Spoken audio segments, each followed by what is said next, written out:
I continue to strongly recommend. I think the consolidation is coming near an end on this $3,300, $3,400 gold.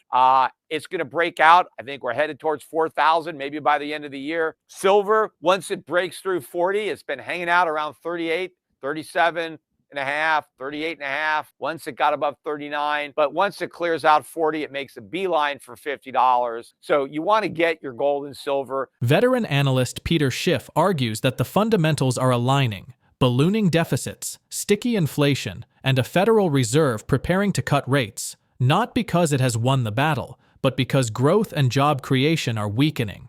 July's softer data soothed markets, yet the path back to 2% inflation is far from assured. Non-housing services remain strong, wage pressures persist, and if energy prices surge again, the easing story could unravel quickly. What Schiff finds more telling is the shift in investor behavior around mining stocks. For years, disappointing earnings triggered brutal sell-offs. Now, when miners dip, buyers are quick to step in. That change signals something deeper. Investors no longer expect gold to collapse. Instead, they're leaning into the upside, making both gold and silver miners increasingly attractive.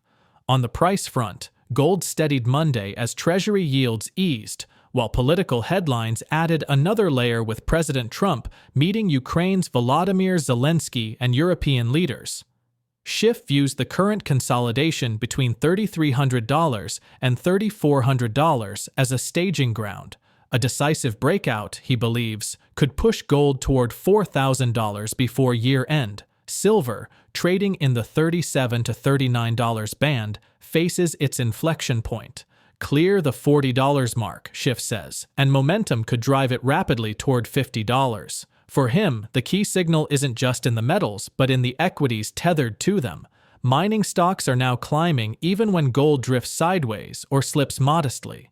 That kind of resilience marks a clean break from past behavior and, in Schiff's view, a strong indication that the next leg higher in precious metals is already underway. Make sure to tune in for our expert analysis. Don't miss out on future content. Hit the subscribe button and turn on notifications to stay in the loop. Your support is greatly appreciated. The deficits are going to keep rising, and that is why inflation is going up, because the Fed ultimately is going to cut rates despite inflation getting worse because of the weakness in the labor market and the weakness in the economy. And I think the gold market and the dollar market already smell this. What happened this week? Dollar went down, bonds went down, and gold was down a little bit. Silver was up, right? Gold was down about 0.5% on the week, but silver was up about a third of a percent. Not a big move, but it didn't get killed. It went up. But what was more encouraging to me was the action in the mining stocks, because both the GDX and the GDXJ hit new 52-week highs this week. In fact, the GDXJ hit a new 52-week high on Friday.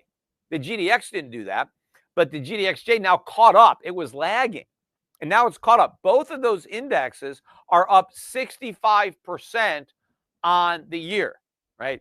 This is the best performing sector in the Trump economy, are gold and silver mining stocks. Now, you wouldn't know that if you just listened to like a CNBC or something. They barely talk about these stocks, right? They want to talk, let's talk about Bitcoin. Yeah, Bitcoin isn't up anywhere near this much. I mean, it's up maybe 23%. It's not even up as much as gold, but it's getting killed by gold mining stocks, silver mining stocks. Why not talk about those? But, what I was watching this week that was very encouraging is every time a gold stock got sold off on earnings, right, which they've been doing this for years now, whatever the earnings are, just sell, right? That's like the programs are there, the algorithms. Anytime a gold stock comes out with earnings, just sell it, right? Well, they still sold them, but they immediately were bought back, right? The rallies, big drops, 10% drops, come back, right? Maybe it takes a day or two, three, but the market brings it back because buyers are now waiting in the wings to scoop these stocks up, right? You have big money, sophisticated money. For years and years, Wall Street never had any confidence in the gold rally, continued to expect the price of gold to crash, and so they never bought these stocks.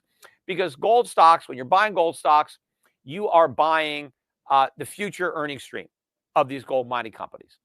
And if you have no confidence in future earnings because you expect the gold price to crash in the future, well, you're not going to pay up for these stocks. The investors are now starting to come to the conclusion that gold ain't going down. In fact, they're going to have to get used to the fact that it's going to keep going up. And that means these gold stocks and these silver stocks are screaming buys. And that's why the smart money is just finally moving into the market. This has got a long way to go. The public is still asleep. They're not buying these stocks.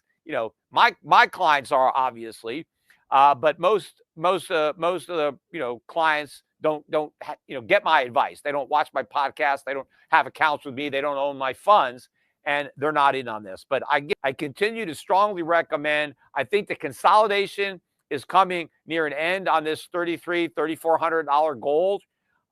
It's going to break out. I think we're headed towards 4,000, maybe by the end of the year.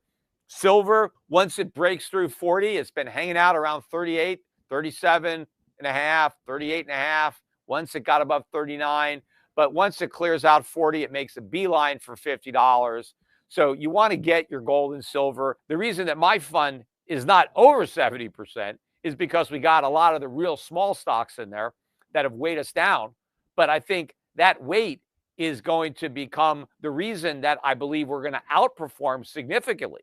Because I think when more money starts to come into this sector, right now they're focusing on the big names. That's what the big funds are buying because that's where the liquidity is.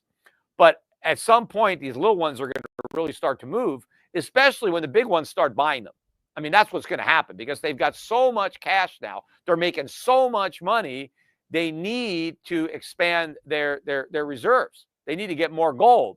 And, why spend money exploring for it when you just buy it, right? There's so much in these small exploration companies that have already been looking for gold. A lot of them have pretty good properties they're sitting on, pretty good projects. They just need the money to develop them. Well, these major companies have got nothing but money. They're money machines at this point. Wall Street is just barely starting to catch on. So you really want to load up. This is a great sign that we're seeing this kind of action. I haven't seen this kind of strength in gold stocks in many, many years. Gold stocks are going up on days when gold is down. They used to get killed every time gold went down. Now they're going up, and they go up on days now where gold goes sideways. So you want to get my gold fund, buy some physical gold, and even look at my dividend payers, my basic dividend payers stock fund. I think we're now up 36% on the year. I mean, that's a fantastic return in 1 year. We have utilities in there. We have just basic stocks that pay good dividends, and we're running circles around the S&P 500 or even NASDAQ by buying these stocks because the tide has turned. Money is being sucked out of the U.S. economy, as I've been forecasting. People around the world are bringing their money home because it's much better to invest locally in their own stocks that are much cheaper than our stocks and get out of the U.S. dollar, which is a big risk. Even my foreign bond fund is beating the S&P this year. It's up over 10% just buying foreign bonds. And foreigners, when they look at the S&P, they're looking at losses because the S&P is barely up enough to cover what they've lost being in the dollar. And the dollar's decline has really just gotten started. The dollar's got a long way to fall. And so it's going to be a headwind for U.S. stocks and a tailwind for foreign stocks for many, many, many years. So we're getting private money divesting itself of U.S. stocks, investing in foreign stocks. We've got central banks divesting of dollars and buying gold, and that's going to continue. Something unusual is happening in the gold market, and Peter Schiff says it's worth watching closely. Mining stocks, once the weak link, are no longer behaving the way they used to. Take the backdrop. Jerome Powell insists the economy is humming along with a strong labor market to back it up. Yet the inflation numbers don't match the narrative. July's CPI rose 0.2%, holding annual inflation at 2.7%. Core CPI ticked up to 3.1%. The bigger shock came from producer prices. PPI surged 0.9% in a single month, pushing the annual rate to 3.3%, with core PPI jumping to 3.7%. Schiff's conclusion is simple. This is not cooling, it's re-accelerating. Usually, that kind of data would send gold reeling. Higher inflation suggests higher interest rates, and markets reacted accordingly. Stocks and bonds both sold off. But gold didn't blink. It held steady. Even more striking, gold miners rallied. A few months back, that same setup would have punished the sector. Today, the market response is different. Schiff argues that this resilience points to growing recognition. Gold is becoming the asset to own when the traditional options, equities and treasuries, are both under pressure. For Schiff, the bigger picture is even bleaker than Powell admits. He calls it a Murphy economy. Everything that can go wrong is going wrong. Growth is faltering, inflation is climbing again, and the Fed is trapped between cutting too soon and hiking too late. That combination leaves little room for optimism in stocks or bonds. But it does create the perfect environment for gold. The fact that miners are leading instead of lagging may be the clearest signal yet that investors are bracing for the next leg higher. Let's get back to the interview. For all the talk and all the Fed bashing, Powell continues to tell Congress how great the economy is. Powell isn't saying the economy stinks. He's saying it's great. He's saying the labor market is great. So he's, saying the Trump economy is good, right? He just doesn't want to cut rates because he's worried about inflation. And the data we got this week supports the fact that he should be worrying about inflation.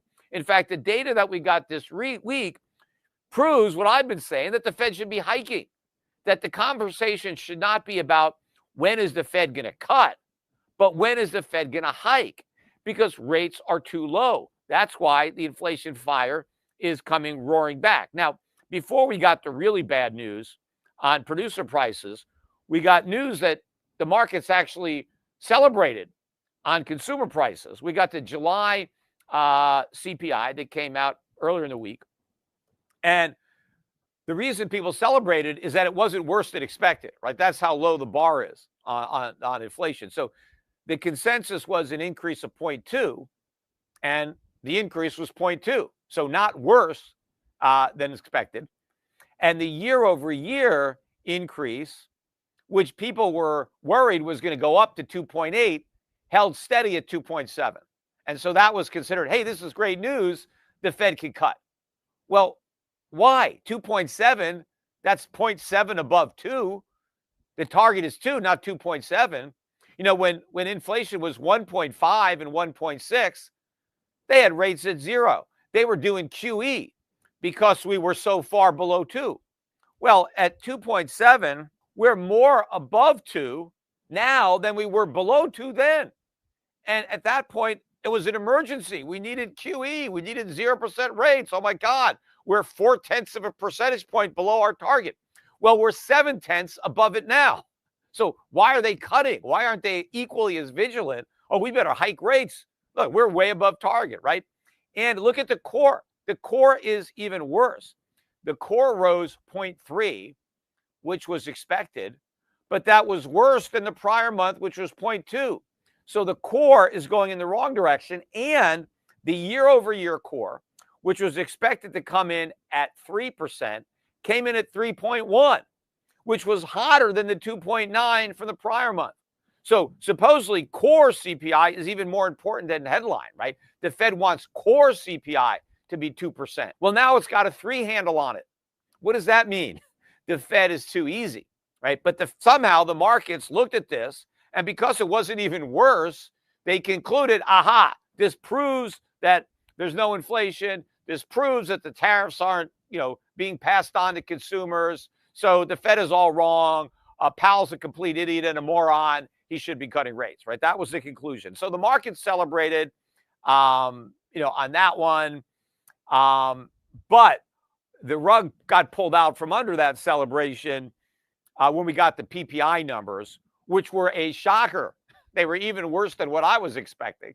But anyway, so the number for July was supposed to come out at 0.2 on the month. And that would have been hotter than the 0% from the prior month. But instead of 0.2, it came out at 0.9. 0.9, almost 1%, half the whole 2% target in a single month. 0.9 blew away the range. The whole range of estimates was from 0.1 to 0.4. So it's more than double as high as the highest estimate on the street. 0.9, right? Horrible number, worst in several years, and clearly going in the wrong direction. The year-over-year PPI rose from 2.3 last month to 3.3, a full percentage point higher, and way hotter than the 2.6% that had been expected. And you strip out food and energy, it's just as bad. 0.9, up 0.9, and year over year, get this, year over year, core producer prices up 3.7%. And even more important than the fact that they're up 3.7% is the fact that the prior month they were up 2.6. So not only are we up, but we're moving in the wrong direction. And so this would call for a hikes as far as I'm concerned. So the market got this, and bonds went down, stocks went down. Gold actually shrugged it off. Didn't have much of a move. And gold stocks, and I'll get into that later, gold stocks rallied on the day. I remember a few months ago, gold stocks would have got crushed on a day like this because, it means we're not going to get the rate cuts. We're going to get rate hikes, although nobody talks about the fact that we're going to get rate hikes. But the bottom line is everything that could go wrong is going wrong, right? It's the Murphy economy, right? It's not the booming economy. It's not the golden age. It's the Murphy law economy where everything that could go wrong is going wrong. We're getting weaker economic growth. We're getting a weaker jobs market, yet we're getting stronger inflation. That's going to get even stronger. And it's not just the tariffs. Yes, the tariffs are going to get factored in. I'm going to talk about that. But there's a lot of other reasons that inflation is going to manifest itself in significantly higher consumer prices. But producer prices are a leading indicator of consumer prices. And the same thing happened when we got that big breakout of inflation in 2021. And I talked about it when the Fed was saying nothing to worry about, it's transitory. It started in producer prices. They moved up first. Well, obviously, the producers get hit first with the increase in the prices because, they're buying all the material and paying all the wages and all that stuff. So they get hit first with the higher prices, and then they raise their prices to make up for it. And so the consumers are next. And so this is a leading indicator for a rising CPI. Now, what would a normal Fed do looking at these indicators? Raise rates. The rates are too low. Yet Powell can't even talk about that because he's being threatened to be fired or he's being called a moron for not cutting rates. So they're not even going to consider raising rates, which is why this is bullish for gold and bearish for the dollar. Because if the Fed's not hiking rates when it should be, it means it's too easy. Rates are too low, and so inflation is going to get worse. That's bad for the dollar. That's bad for bonds. That's good for gold. The budget deficit for July was the second worst July budget deficit in history. So it is a bigger deficit in July than every July that Biden was president, save 1 month, 2021. Now, why did we have such a big deficit in 2021 in July? Because of the COVID stimulus spending. That's why, right? Whatever that initial big bill maybe it was the Inflation Reduction Act, whatever the hell they did, but they justified all this government spending because, we still had COVID, we were still locked down or whatever. But that was going on. So in that context, we had a big deficit in July. But every other July where Biden was president, the deficits were lower than this July when Trump is president. Now, when you have a strong economy, what normally happens is the deficits go down. See, what happens in a strong economy? Businesses are doing better. They're expanding. They're hiring more people. And those people are paying more taxes. The businesses are making more profits. They're paying more taxes. And because more people are getting hired, fewer people are getting government benefits, right? So in a good economy, tax revenues should be going up. Government spending, maybe not as much. And so you should have smaller deficits. When you have bigger deficits is when you have a weaker economy. Markets are starting to exhibit subtle yet significant signs of a shifting trend. The old playbook, where rising inflation data dragged gold down and left miners battered, no longer seems to apply. Instead, the metals are holding firm, and the companies tied to them are gaining traction, even in the face of unfavorable headlines.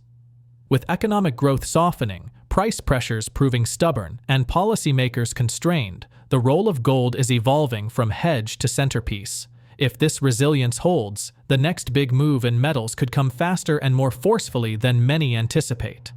How long can this new pattern of strength in gold and mining shares persist before mainstream markets catch on and reprice risk more broadly? Share your perspective in the comment section. If the video resonates with you, join our community by subscribing to our channel and enabling notifications with the bell icon. Thank you for being a part of our community.